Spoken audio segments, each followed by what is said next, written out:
Oli ku There is Still Hope, channel y'essuubi. Twebaza Katonda Pastor. We thank God, Pastor. Ekyamazima. The truth is, mu byayogedde whatever you're saying, ebisinga mbadde sibimanyi. I did not even know most of them. Naye obwenzi. Immorality. Mukama yeebazibwe. Praise the Lord. Katonda akyusa. God can change people.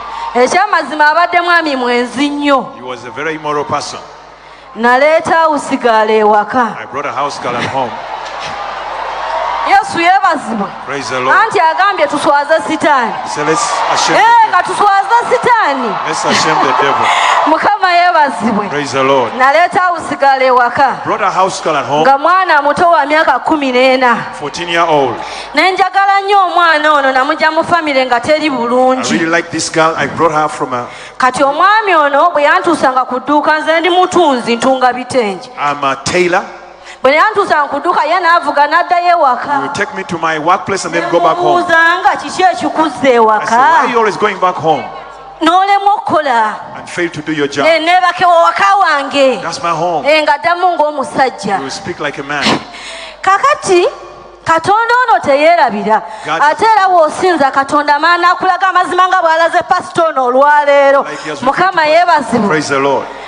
Omwana wange ze nazala ndi muto. Nazala nyina emyaka 14. I gave birth when I was 14. Muwala wange omukulu yali kwesi 5 n'azaala. My eldest daughter is... Kati nkwata omuwala oyo mutwale wa mama wange amuyambeko. So I got this girl to take to my mom.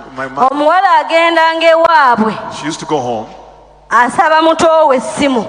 asking for the younger sister a phone. Mama we kyava amugamba ggwe simu ki gy'okukuta nayo. So who are you talking to? all the time? Tobanga oyagala bba w'omukyala atuyamba. If you're going out with the husband of the woman who is helping us out. Nze njagala musajja wa booda ali eyo. No, I'm looking after, I'm taking care, Omuvubuka n'amulumika. Ne bakomyawo essimu. They brought back Bwe the... bakomyawo essimu ng'amaloboozi ga mwami ono. And the voice was my husband's voice. Ne bakwata essimu bukolokolo paka wa mama wange. They took the phone to my mother. Mama wange n'ankubira n'aŋŋamba nti Margaret. My mother called me and said, Margaret, Tukumanyi oli mukambwe ndi mukambwe. we know you are toughy, Naye sooka okakkane. but first Tulina calm kye down. tugenda We're about to okugamba. tell you something. Ne ngenda emanju waliwo kataapu. I went behind, there is a tap, Ne nfukamira. so I knelt down. Ne nga nti Omwoyo Omutukuvu nkusaba ompe ekisa. I said, Holy Ghost, give me grace. Ekyamazima yampa ekisa. Because he did give me grace. Ne nnyingira mu nnyumba. I went into the house. Ne mukwata ku mukono. I get hold of his hand. Ne mugaa Steven. I said, Stephen, Kwata ebisumuluzo by'emmotoka. here are the keys of the Ne car. mugaa njagala ontwaleko ewa maama. Take me to mom's place. Nga ate lwaki ontwala ewa maama gye twakava kati. Why are you taking me to mom? Ne mugamba tugende. I said, let's go. Kati bwe tutuuka wa paakingi emmotoka ng'alina ebisumuluzo avuddewo. Ne mugaa avuga booda. I said, right the border. Nangamba lwaki ompakusa. Why Ne you- mugamba avuga I booda. said, ride the Naye nga motorcycle. tategeera kiriwo kuba mmanyi. He didn't know what was going on.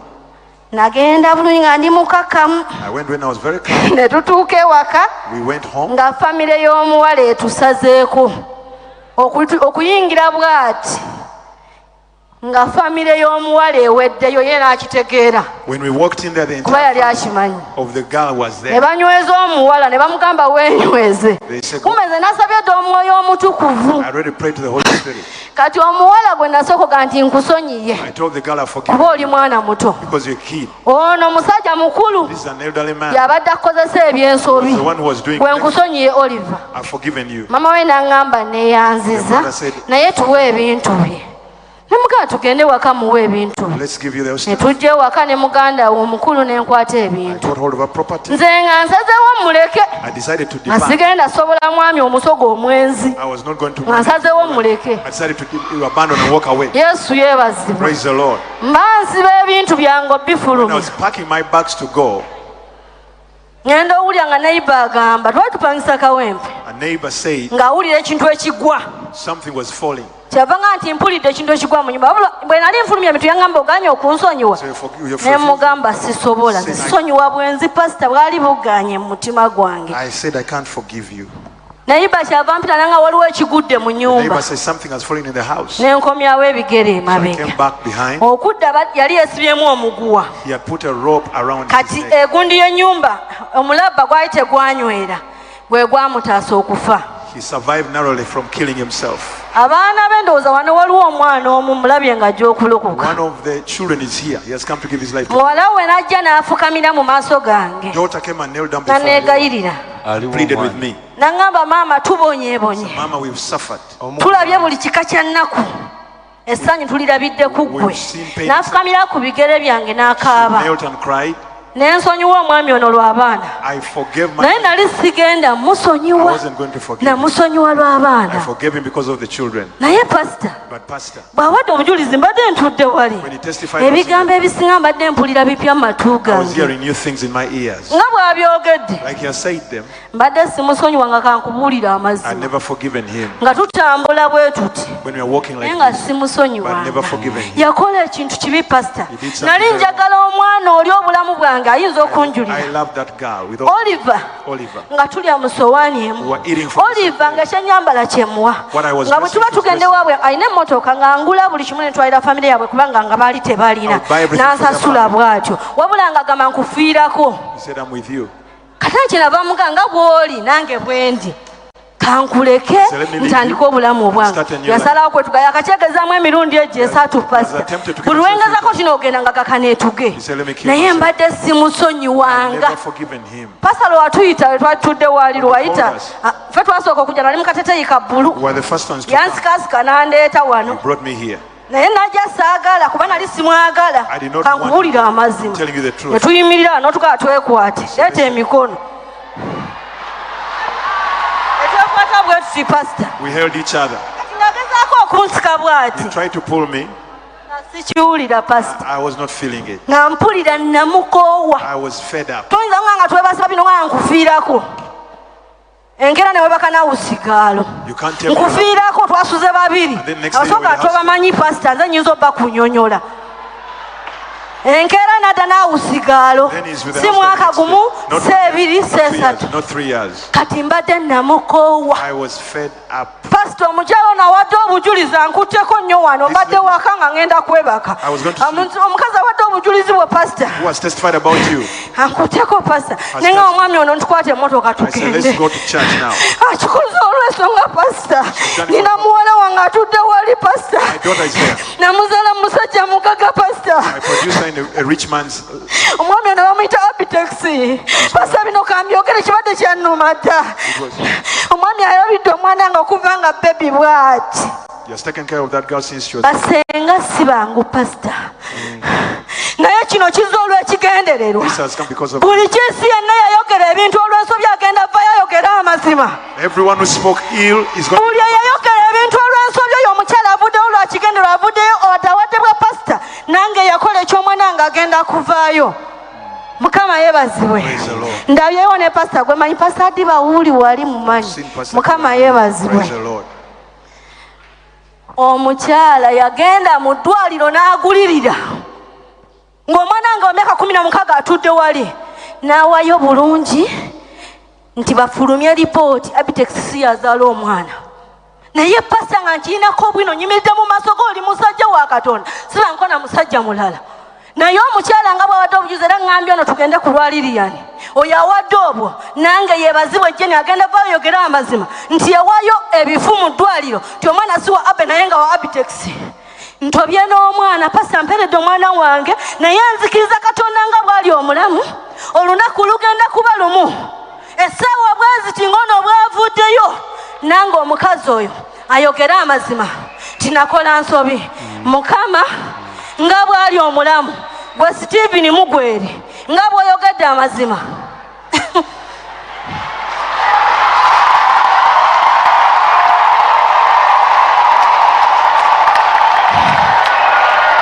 yesu yeebazibwe. gwe ekintu kye bayita kusonyiwula kato kimanyi ng'omusajja ayenze. abakazi abatudde abo balabika bakimanyi. bw'oba omanyi omukazi bw'aba mwenzi ogamba tukatubeerewo anti nange entambula katudde ffena twesaafiisa anti nawe overi nange enveno ffena katubeerewo. pasita nga totambula n'okuuma emmeeme yo ng'oli mwesigwa n'olinda ng'omusajja ava kwakume nga gwe yasibye n'awusiga bwe yatuuka nga ekiro ng'atunula eri nga omusajja omusigwa ti si bwe yali ono naye nga bwato si bwe yali nzalo sogamba manyi mazana kati emyaka 6 nenga bwati sibwe yali yakyuka kumbe yasibye naawe usigalo naye nga bwazze mu maaso go kino kize lwakigendererwa pasita kanfukamire nako sifukamira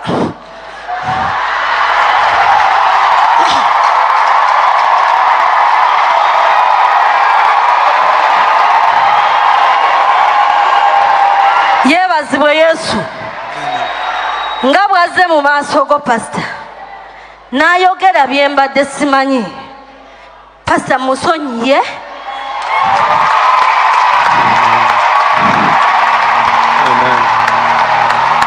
Amen. Amen. Amen.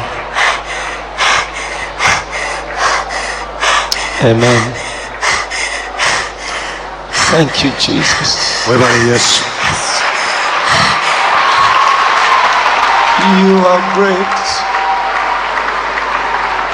You do miracles so great. There is no one else like you. There is no one else like you. You are great. You do miracles so great. There is no one else like you. Oh Jesus, there is no one else like you. You deserve the glory and the honor. Lord, we lift our hands in worship as we praise your holy name. You deserve the glory.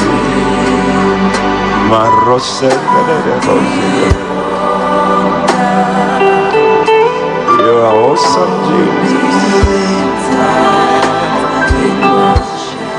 Thank you, Jesus. Saints, lift your hands. And you are great. You do miracles so great. There is no one else like you. You are so good, Jesus. You are so wonderful, Lord. You are great. You do miracles so great. We love you, Jesus. We love you, Jesus. We love you, Jesus.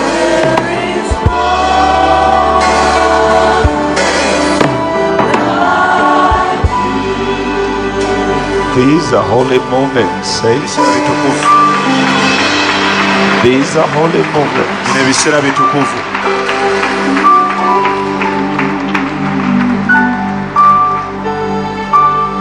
These are holy moments. These are holy moments.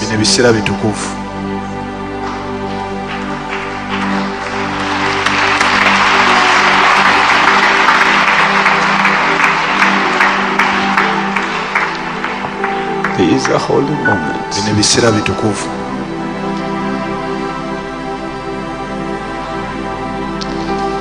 Something has broken.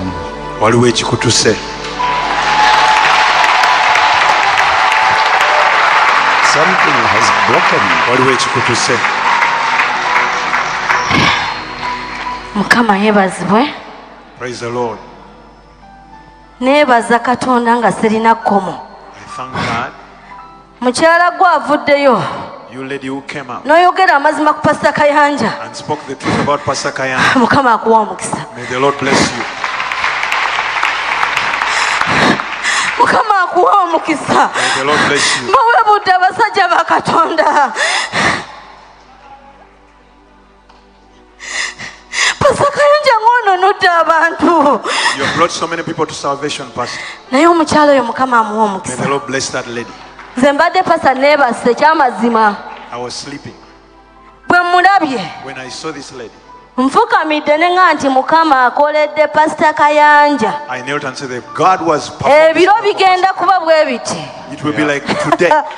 Ng'omukazi oyo ayogedde amazima pasita nga nyimiridde mu kyaki yo wano pasita. That lady who has spoken the truth. Ebiro bigenda kuba bwe biti. It will be like today.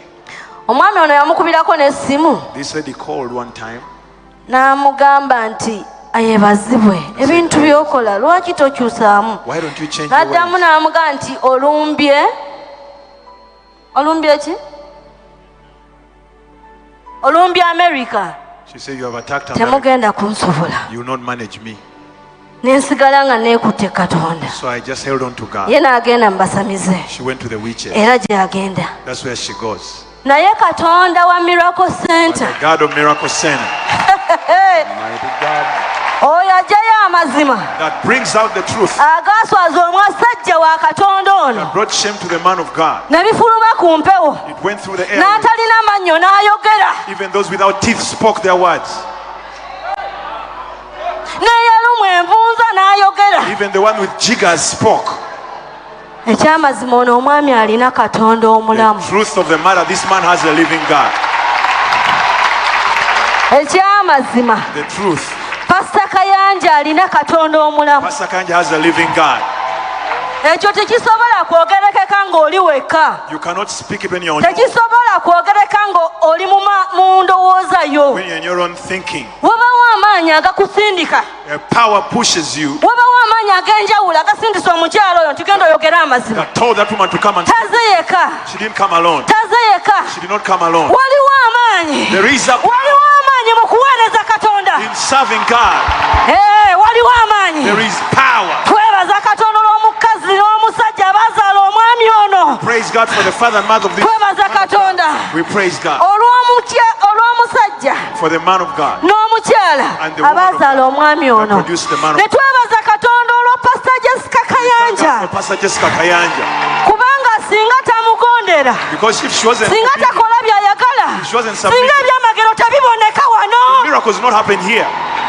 Ebyamagero biva mu maka, Miracles come from the home. biva ku mukyala oli amala kugonda eri. The wife has to submit Ne first. Pastor Kanja n'alyoka atukolera ebikulu. Then Pastor Kanja Mukama yeebazibwe. Praise the Lord. Twebaza Katonda olw'ekyo. We thank God for that. Omwami ono omusoga musonyiye. I've forgiven this gentleman from Busoga. Hallelujah.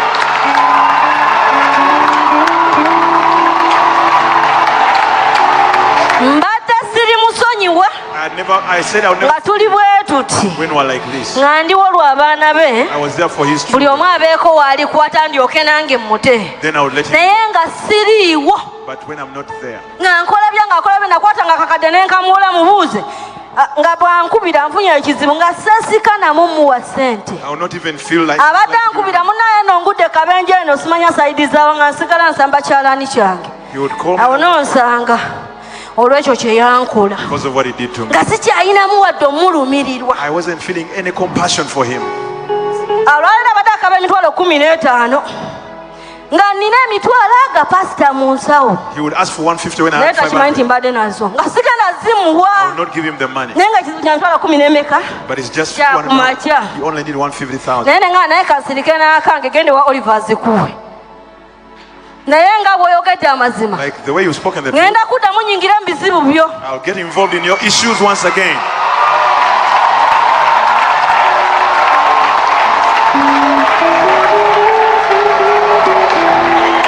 Pasita n'ekirala ekinsonyisizza omusajja The ono, second reason why I've decided to forgive this gentleman, tuli abaana 10 ndowooza na basatu. we are about 13 children. Omukyala mamange yakola omulimu My mom did a work. n'atuzaala ffenna tetunyoomebwa wadde tuli bampi naye tuli balungi. We are all very beautiful, good-looking girls. Pasita Mukama yeebazibwe Praise the Lord. nga ffenna tetunyoomebwa, buli None of us- avaayo n'ayimirira wano. No one can be despised. Ogamba kyekyo. Yeah, everyone Era needs to- ebyebukoto waliyo omukyala nga wabula omukyala yazaala obwana bwe naye ng'abaana be yazaala pasita nga bwe batyo bwe batyo the kids nga were just, tebalina mukisa. they didn't have a blessing.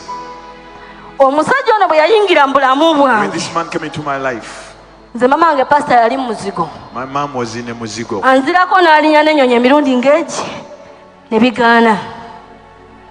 N'ayimirira mu bulamu bwa mama wange n'amugya muzigo. This man got my mom out of an apartment. N'amuserekera ennyumba mwamba ya bisenge 9. And built for him a house and finished it.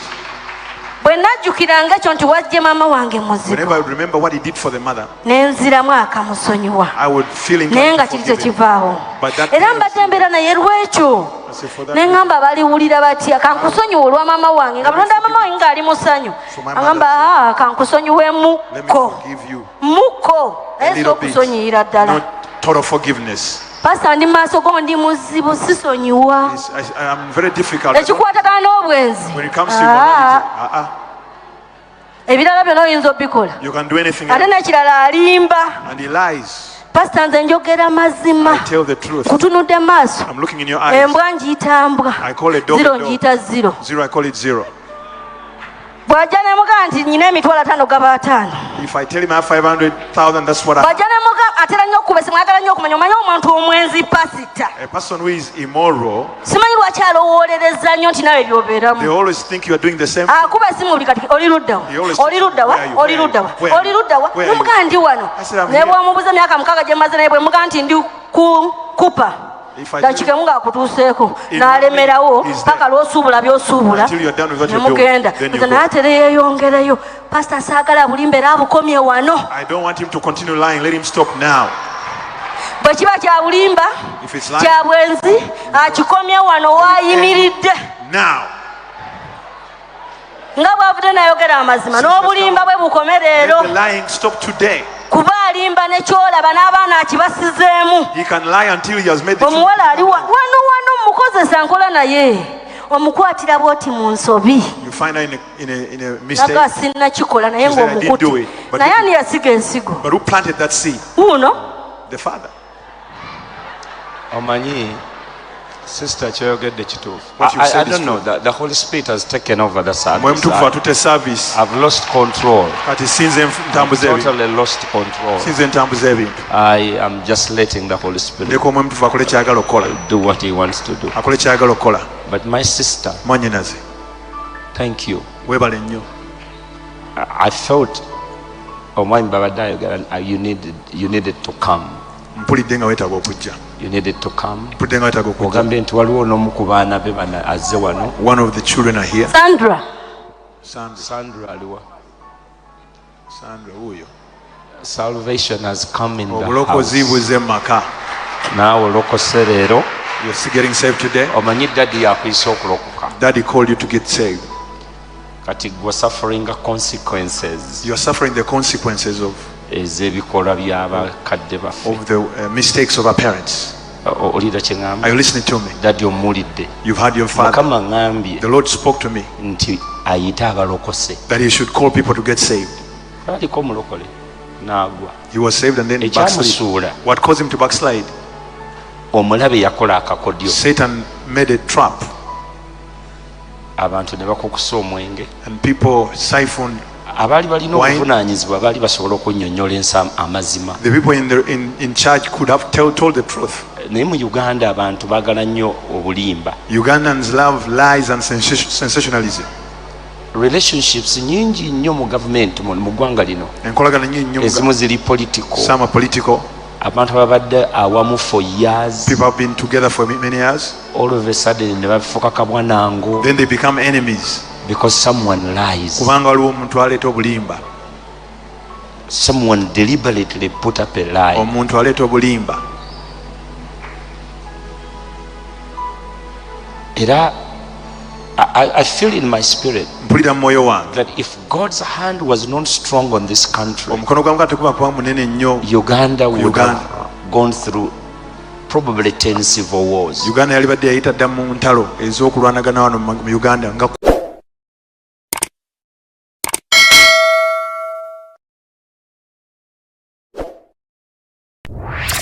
Weebale kulaba There is Still Hope. Okumanya ebisingawo tukubire ku 0752 34 14 47 oba ku 0761 08 83 15. Osobola n'otufuna ku email eya tshitv74@gmail.com. Eno ye There is Still Hope, channel y'essuubi.